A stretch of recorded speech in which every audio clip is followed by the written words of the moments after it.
Hello सुरतीस, JD market quick review में आपका स्वागत है। आज हम पॉलिसी बाज़ार आईपीओ के बारे में बात करेंगे। तो फर्स्ट इंट्रो देखें तो in 2008 the PB fintech is launched. The Policy Bazaar is aim at catering to consumer who need a more information, choice and transparency in the insurance policies। कि पीबी फिनटेक ने 2008 के अंदर पॉलिसी बाज़ार launch किया था। उसका मेन रीज़न था कि कंज्यूमर को more informations, choice and transparency मिली रहे to buy the insurance policy. फिर बात करें the 51 insurer partner offers over the 340 terms health, motor, home and travel insurance products on the Policy Bazaar platform as of the March 2021 के मार्च 2021 के data के हिसाब से पॉलिसी बाज़ार के अंदर 51 इंश्योर पार्टनर्स हैं जो ऑफर्स करते हैं 340 terms health, motor, home and travel insurance products in the Policy Bazaar platform में।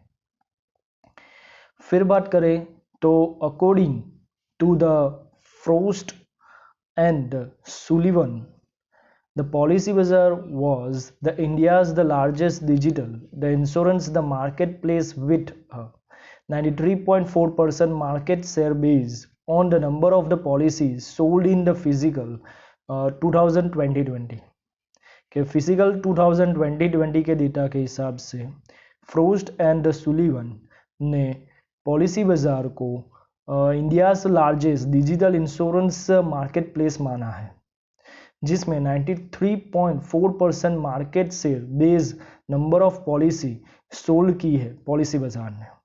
And also in the same year the 65.3% of all digital insurance sales in the India by the volume were the transacted through the Policy Bazaar के same year means the physical 2020 में Policy Bazaar ने 65.3% of all digital insurance sale किया है by India में by the volume in the Policy Bazaar में।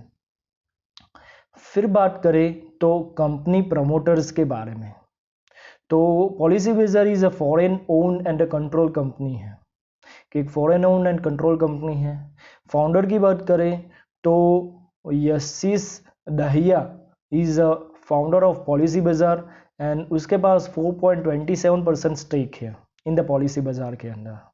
फिर बात करें बिजनेस प्रोफाइल के बारे में कि पॉलिसी बाज़ार business offer it's the user with in the three parts में डिवाइड किया है जो ऑफर्स प्रोवाइड करती है पॉलिसी बाज़ार। तो first one is pre purchase research, second is purchase including the applications, inspections, medical checkup and payments, and third is the post purchase policy management जिसके अंदर the claim facility, renewals, cancellations and the refunds शामिल है। फिर बात करें the companies the technology solutions are the focus on the automations and self service driven consumer experience requiring the minimal the human interventions. जो Policy Bazaar का main focus automations पे है, जिससे टेक्नोलॉजी सॉल्यूशंस से ऑटोमेशन से कंपनी टेक्निकल सॉल्यूशंस प्रोवाइड करती है automation से, as well as self service drivens provide करती है कंज्यूमर को, जिससे ह्यूमन वर्क कम हो सके। फिर बात करें तो PB fintech is also launch the Paisa Bazaar in 2014 intending to provide the easy convenience and the transparency in selecting the variety of the personal loan and credit cards for the consumers कि PB fintech ने 2014 के अंदर पैसा बाजार launch किया है और उसके अंदर कंज्यूमर को easily, conveniently and transparency personal loans and credit cards provide करती हैं। फिर बात करें Paisabazaar, the company has partner with the 54 large banks, NBFCs and the fintech the lenders offering the wide the choice of the product to consumer across the personal credit category including the personal loans, business loans, credit cards, home loans and the loans against the property कि पैसा बाजार company के अंदर 54 large banks, NBFCs and fintech lender है, और जो consumer को provide करती है क्रेडिट, पर्सनल क्रेडिट कैटेगरी, जिसमें personal loans, business loans, credit cards, home loans and the home against property जैसी ऑफर्स प्रोवाइड करती है। फिर बात करें तो फाइनेंशियल्स रिपोर्ट्स के बारे में, तो फाइनेंशियल रिपोर्ट से जानना बहुत इंपॉर्टेंट है आईपीओ में अप्लाई करने से पहले, क्योंकि इससे ही पता चलेगा कंपनी कितना ग्रोथ दिखा रही है, कितना प्रॉफिट है। तो हम ईयर वाइज कंपैरिजन करेंगे 19, 20 एंड 21 की। फर्स्ट देखेंगे total assets, second one is a total revenue and third is a profit after tax. Rupees in millions में है, तो फर्स्ट इज टोटल एसेट्स। 21 की बात करें तो 23,300 के करीब है, 20 में 15,700 के करीब था एंड 19 में 7,500 के करीब था। मीन्स टोटल एसेट्स इंक्रीज हुआ है as compare to 19 to 21। Total revenue की बात करें तो 21 में 9,500 के करीब है, 20 में 8,000 के करीब था एंड 19 में 5,000 के करीब था। मीन्स टोटल रेवेन्यू भी इंक्रीज हुआ है। मेन इज अ प्रॉफिट, तो प्रॉफिट 21 में लॉस में है 1,500, 20 में भी 3,000 लॉस में था एंड 19 में भी 3,400 लॉस में। मीन्स लॉस में मेकिंग कंपनी है, लेकिन 19 टू 21 की बात करें तो लॉस धीमे धीमे घट रहा है। तो मीन्स ओवरऑल देखे तो प्रॉफिट तो कोई दिखाई दे नहीं रहा है, तो लॉस मेकिंग कंपनी आप बोल सकते हो।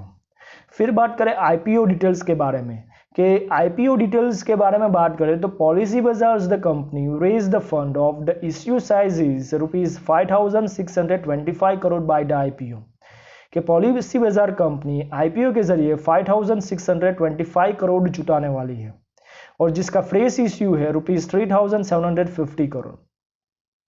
आईपीओ ओपनिंग डेट 1 नवंबर 2021 है।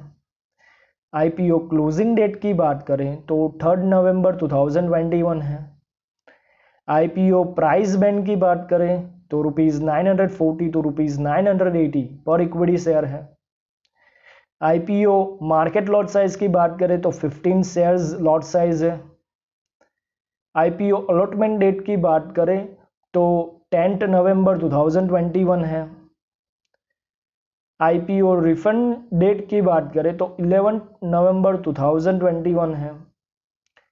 आईपीओ डीमैट अकाउंट की बात करें तो 12 नवंबर 2021 है। एंड आईपीओ लिस्टिंग डेट की बात करें तो 15 नवंबर 2021 है। अभी जो बात करेंगे the most important is GMP, means grey market premium. 2027 अक्टूबर को ₹220 था, 28 अक्टूबर को 180 था, और अभी मीन्स 30 अक्टूबर को 150 के अराउंड है। तो मीन्स जीएमपी डाउन हुआ है 27 टू 30 तक। मीन्स आप अप्रोक्सीमेट पकड़ सकते हो 12 to 15% लिस्टिंग गेट हो सकता है लिस्टिंग डे के लिए, तो ये इतना खासा जीएमपी भी नहीं है। फिर बात करें तो कॉम्पिटिटिव स्ट्रेंथ के बारे में, तो कंपनी के कॉम्पिटिटिव स्ट्रेंथ की बात करें तो first is providing the wide choice and the transparency to customers to research and select the insurance and the personal credit products. The second is the proprietary technology helps in the superior data intelligence and the customer service. The third is collaborative, the partnership with the various companies for the insurance and leading the products. Fourth one is strong network effects for the policy bazaars and the Pesa Bazaars platform. And fifth is the last one is experience the founders and the managements.